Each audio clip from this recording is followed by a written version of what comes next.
bem-vindo ao programa Hora do Estudo Bíblico, com o doutor e professor Lehmann Strauss. Este estudo é o resultado do tempo pessoal com o Senhor, da experiência de ministério pastoral e das conferências bíblicas do Dr. Lehmann Strauss, que nos instrui e encoraja com o ensino da Palavra de Deus. Agora com você, Hora do Estudo Bíblico, na apresentação de Aurélio Campos. Muito obrigado por sintonizar o programa A Hora de Estudo Bíblico. Espero que esse estudo seja uma grande bênção para o seu coração.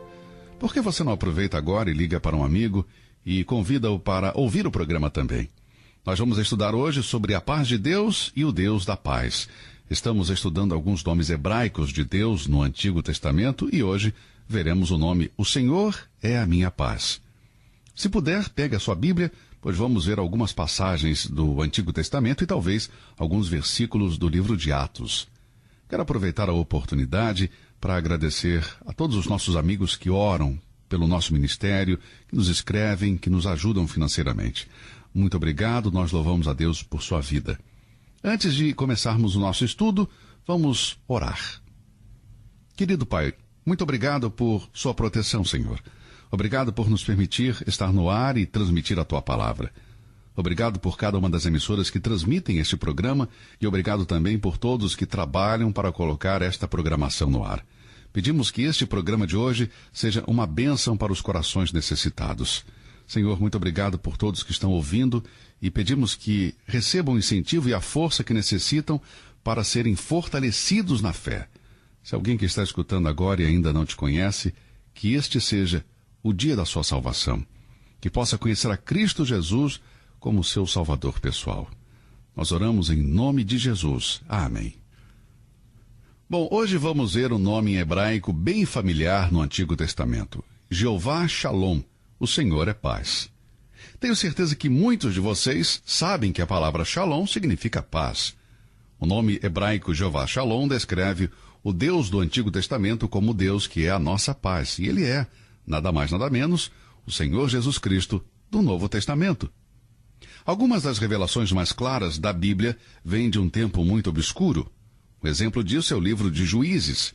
Neste livro de 21 capítulos temos um registro de 450 anos da história de Israel.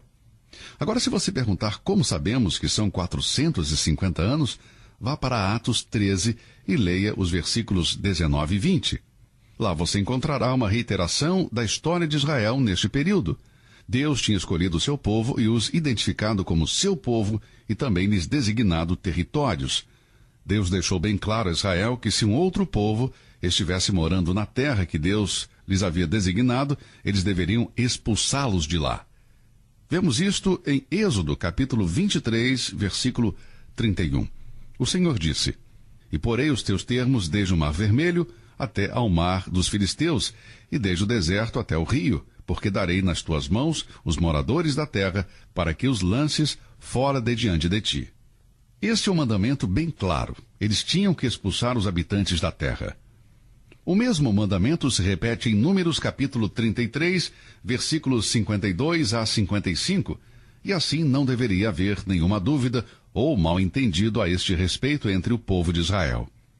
Os habitantes da terra, que eram inimigos de Deus, deveriam ser expulsos, mas os israelitas não fizeram isso. Por exemplo, se você olhar em Josué capítulo 15, encontrará, no versículo 63, que os israelitas não expulsaram os habitantes da terra. Josué 15, 63. Não puderam, porém, os filhos de Judá expulsar os jebuseus que habitavam em Jerusalém. Assim, habitaram os jebuseus e os filhos de Judá em Jerusalém até o dia de hoje.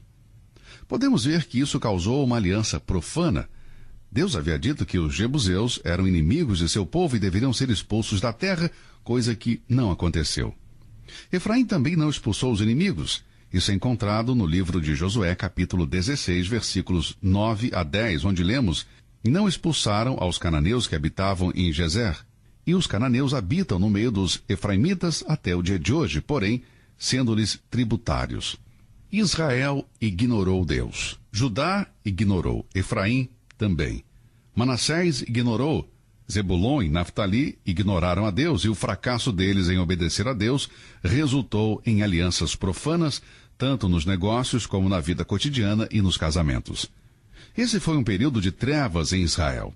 Sempre que houver uma aliança com incrédulos ou com o mundo na vida de um filho de Deus, isto resultará em uma época de trevas. Veja, a desobediência de Israel produziu a ira de Deus e castigo sobre eles. Deus disciplina seu povo. Se você olhar no livro de Juízes, capítulo 2, encontrará nos versículos 2 e 3 que Deus sempre castiga o pecado. Mas vós não obedecestes a minha voz. Por que fizeste isto? Assim também eu disse, não os expulsarei de diante de vós, antes estarão como espinhos nas vossas ilhargas, e os seus deuses vos serão por laço. E sucedeu que, falando o anjo do Senhor estas palavras a todos os filhos de Israel, o povo levantou a sua voz e chorou. Em outras palavras, o Senhor disse, vocês se recusaram a obedecer, agora vão pagar o preço. Existem 4 palavras que descrevem o livro dos Juízes e também os ciclos na vida da nação.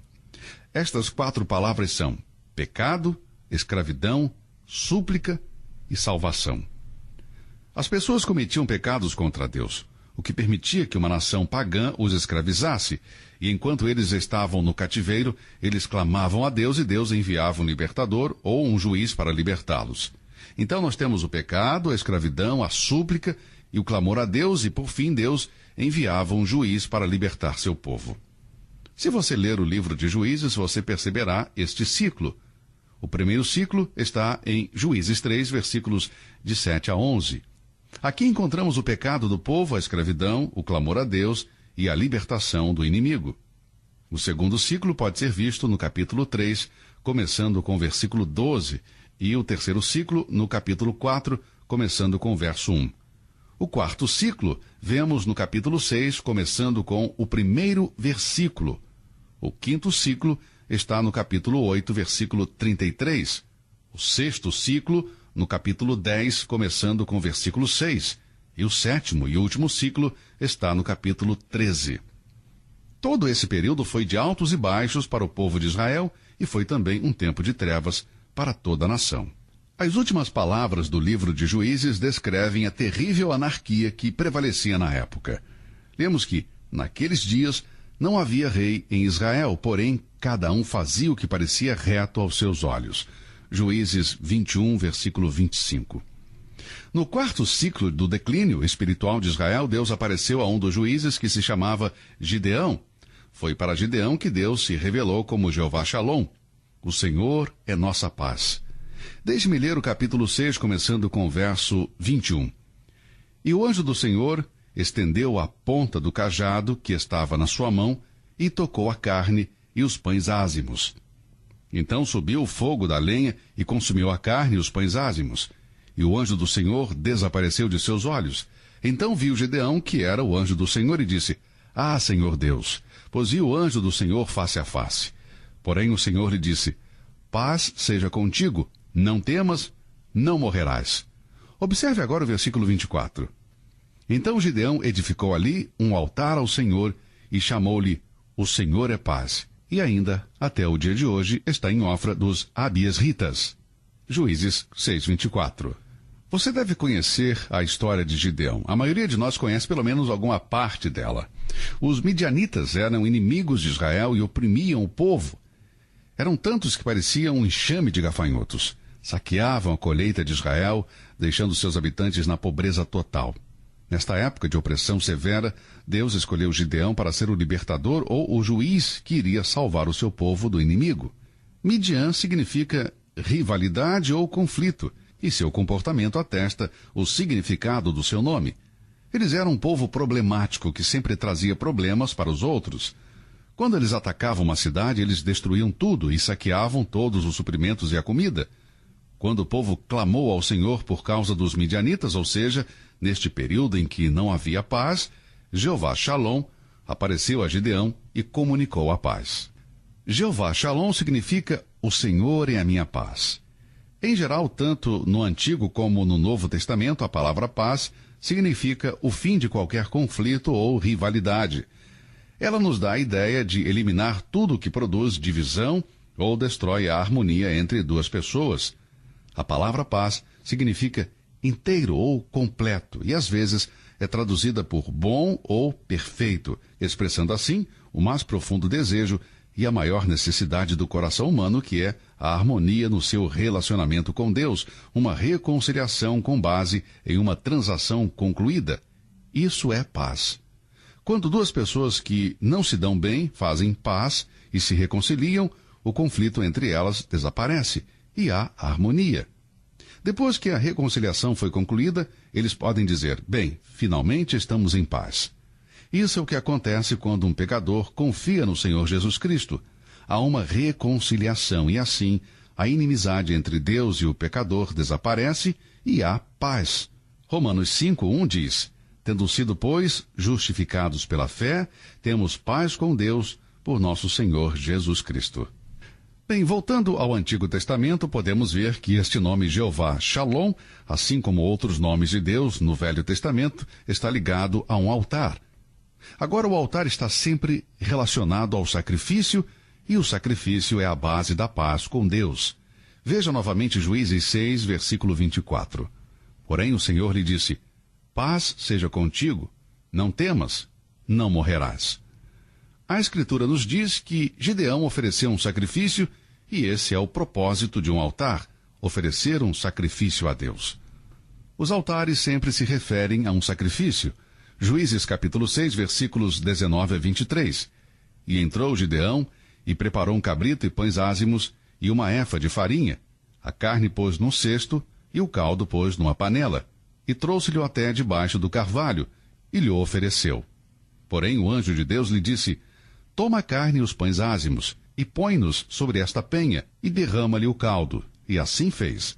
E o anjo do Senhor estendeu a ponta do cajado que estava na sua mão, e tocou a carne e os pães ázimos. Então subiu o fogo da lenha, e consumiu a carne e os pães ázimos. E o anjo do Senhor desapareceu de seus olhos.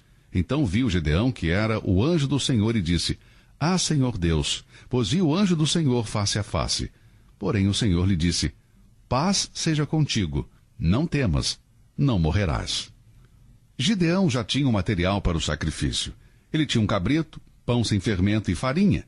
Veja, tudo estava pronto no mesmo lugar onde Deus tirou todo o medo do coração de Gideão ao fazer as pazes. E que ocasião para ter paz e descanso nele, quando tudo que as pessoas enfrentavam todos os dias era hostilidade e possível destruição. O medo de Israel e os conflitos eram o resultado de seus pecados.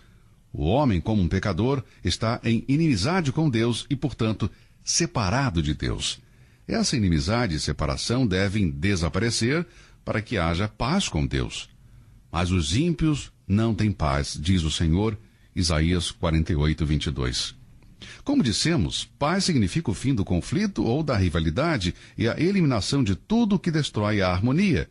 Isso foi feito pelo Senhor Jesus Cristo na cruz. Porque Ele é a nossa paz, o qual de ambos os povos fez um, e derrubando a parede de separação que estava no meio, na sua carne desfez a inimizade, isto é, a lei dos mandamentos, que consistia em ordenanças para criar em si mesmo dos dois um novo homem, fazendo a paz, e pela cruz reconciliar ambos com Deus em um corpo, matando com ela as inimizades. E vindo ele, evangelizou a paz a vós que estáveis longe e aos que estavam perto. Efésios capítulo 2, versículos de 14 a 17. Depois lemos em Colossenses 1, versículo 20. Por meio dele reconciliar-se consigo mesmo todas as coisas, tanto as que estão na terra como as que estão nos céus.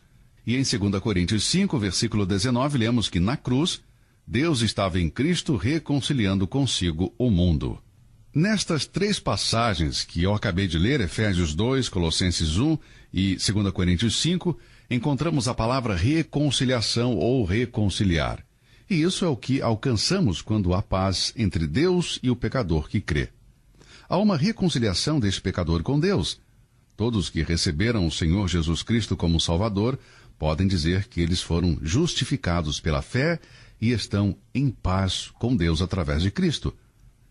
O pecado que nos afasta de Deus foi colocado de lado. E por quê? Bem, nós lemos em Hebreus 9, versículo 26. Mas agora, na consumação dos séculos, uma vez se manifestou para aniquilar o pecado pelo sacrifício de si mesmo. Quando nos aproximamos de Deus através da fé em Cristo, temos paz com Deus. Sem Cristo não há esperança e nem paz. Não existe uma pessoa sem Cristo que tenha paz com Deus e paz em seu coração. Amigo, não existe. Você precisa vir a Deus através da fé em Cristo a fim de ter paz com Deus. Pelo menos 6 vezes Deus é chamado de Deus de paz no Novo Testamento. Romanos capítulo 15, versículo 33, Romanos 16, 20, 2 Coríntios 13, 11, Filipenses 4, 9, 1 Tessalonicenses 5, 23 e Hebreus 13, 20. E que declaração! O Deus da paz. Sim, Ele é o Deus da misericórdia, o Deus de amor, o Deus de justiça, mas é também o Deus de paz. Sabemos que a aparição do anjo do Senhor a Gideão é uma teofania, ou seja, uma aparição do Cristo pré-encarnado. O nascimento de Cristo não foi o começo da existência do Filho de Deus. Desde que Deus existe, o seu Filho existe, e como Deus é eterno, assim é Jesus Cristo. João 1:1 diz: No princípio era o Verbo, e o Verbo estava com Deus, e o Verbo era Deus. Jesus estava no princípio com Deus. Existem 3 pessoas na Trindade, Deus Pai, Deus Filho e Deus Espírito Santo, e os 3 são eternos, iguais em poder e em todos os atributos da divindade. Assim vemos no Antigo Testamento, de tempos em tempos, aparições de Cristo, mas em forma de Espírito, e o Antigo Testamento chama de o anjo do Senhor. Essas aparições são bem frequentes. Jesus Cristo é a manifestação de Jeová, por isso Jesus é a nossa paz. Efésios 2:14. O próprio Senhor Jesus é a fonte da nossa paz. Ele é chamado de Príncipe da Paz em Isaías capítulo 9, versículo 6. Por que é chamado de Príncipe da Paz? Simplesmente porque ele está aqui para guiar os nossos passos no caminho da paz, conforme Lucas capítulo 1, versículo 79. Jesus disse: Deixo-vos a paz, a minha paz vos dou. João 14, versículo 27. Tenho-vos dito isto, para que em mim tenhas paz. João 16, 33. Quando temos Cristo em nosso coração e nos deleitamos nele, ele se torna o nosso Jeová Shalom, o Senhor, nossa paz. Quando um crente vive em comunhão com Deus, ele desfruta de uma maravilhosa paz. A paz com Deus é uma experiência frutífera de uma pessoa que recebeu a Cristo como seu Salvador pessoal. Agora, existem muitos filhos de Deus que não desfrutam da paz de Deus. Infelizmente, a paz com Deus não os guiou à paz de Deus. Há muitos cristãos frustrados que se preocupam com todos os tipos de problemas, tanto físicos como emocionais. Isso poderia ser evitado se o povo de Deus aprendesse a experimentar Jeová Shalom. Uma coisa é ser reconciliado com Deus, meus amigos, e outra coisa é desfrutar da paz de Deus. Conheço muitos crentes que vivem emocionalmente perturbados, com sentimentos de ira. Eles não sabem o que é a paz de Deus. Se alguém lhes perguntar se eles são salvos, irão dizer que sim, que estão em paz com Deus, e alguns deles até mesmo citarão versículos da Bíblia para apoiar o que dizem. Sim, eles têm paz com Deus, mas não estão desfrutando da paz de Deus. Existem 2 condições para experimentar a paz de Deus. A Bíblia diz: Tu conservarás em paz aquele cuja mente está firme em ti, porque ele confia em ti. Isaías capítulo 26, versículo 3. Observe que essa paz não é o resultado de determinação própria, mas é dada pelo próprio Senhor. Às vezes as pessoas dizem: bem, eu vou tomar uma atitude e isso vai criar um estado de paz e tranquilidade. Bem, você não consegue fazer isso, meu amigo, não dá. A perfeita paz, livre de toda ansiedade e preocupação, somente é alcançada e desfrutada quando aprendemos a entregar os nossos caminhos para Deus. Tu conservarás em paz aquele cuja mente está firme em ti, porque ele confia em ti. Quando ocupamos nossa mente com coisas que nos preocupam, não podemos ter a paz de Deus em nossa alma. Alguns programas de televisão não fazem nada para contribuir para a paz em nossas mentes. Não assisto muito à televisão, algumas vezes assisto a algo que realmente me interessa, mas normalmente a TV é um desperdício de tempo para mim. Eu não sei para você. Um dia comecei a assistir uma novela por 1 ou 2 horas e vou lhe dizer uma coisa, amigo, tudo que você vê ali é uma distorção da realidade, é uma fantasia.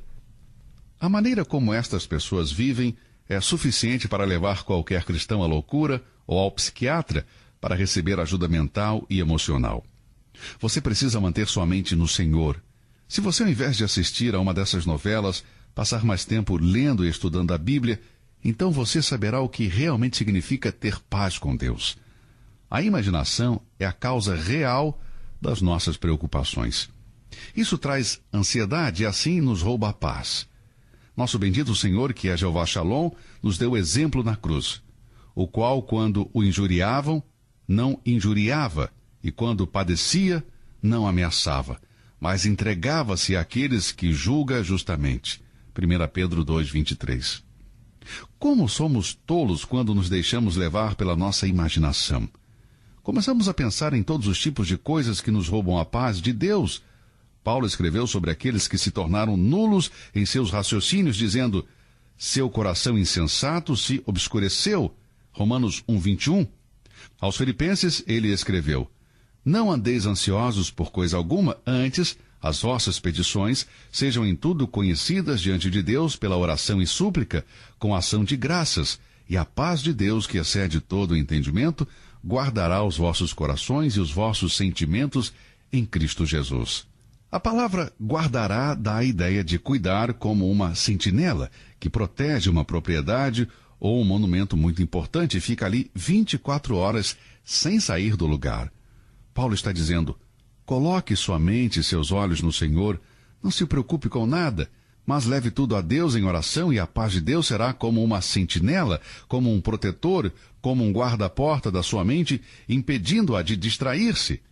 Seu coração e sua mente estarão protegidos por Cristo. Quando confiamos completamente em nosso Pai Celestial, sua paz protege nossos corações como uma fortaleza o faz contra o inimigo. Essa é a ideia por trás deste versículo de Filipenses 4, 6 e 7. O Filho de Deus, que não se preocupa com as coisas, mas leva tudo a Deus em oração e confia nele, tem uma fortaleza com um guarda-porta de sua mente. Estes guardas podem ser anjos, seres espirituais que Deus utiliza para proteger aqueles que são seus. A segunda condição para a paz é a obediência. Nós lemos no capítulo 48 de Isaías, versículo 18, se tivesses dado ouvidos aos meus mandamentos, então seria a tua paz como o rio e a tua justiça como as ondas do mar. Não há prazer mais doce e serenidade maior do que obedecer a Deus e sua vontade. O ouvido obediente conhece a verdadeira paz.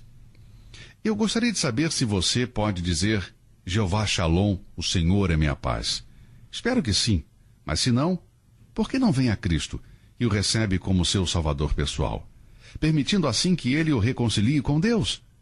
Você terá assim a paz com Deus e também a paz de Deus através da leitura da sua palavra e da oração, confiando tudo ao Pai. Assim você vai descobrir que pode contar com uma proteção segura para sua mente, prevenindo você de problemas emocionais e mentais. O Espírito de Deus o protegerá de tudo isso. Não estejais inquietos por coisa alguma. Antes, as vossas petições sejam em tudo conhecidas diante de Deus pela oração e súplica, com ação de graças. E a paz de Deus, que excede todo o entendimento, guardará os vossos corações e os vossos sentimentos em Cristo Jesus. Essa é a promessa da Bíblia. Não se preocupe, nem fique ansioso, mas ore a Deus e tenha paz em sua mente. Bom, nosso tempo acabou por hoje. Se Deus permitir, vamos continuar com outro estudo sobre os nomes de Deus em nosso próximo programa. Que Deus o abençoe e até lá. Você ouviu Hora do Estudo Bíblico com o professor e doutor Lehmann Strauss, na apresentação de Aurélio Campos. Se você deseja ouvir novamente esta mensagem, visite a nossa página na internet www.bbnradio.org. Fica o convite para você nos acompanhar amanhã, neste mesmo horário, aqui na BBN. Hora do Estudo Bíblico é uma produção da BBN.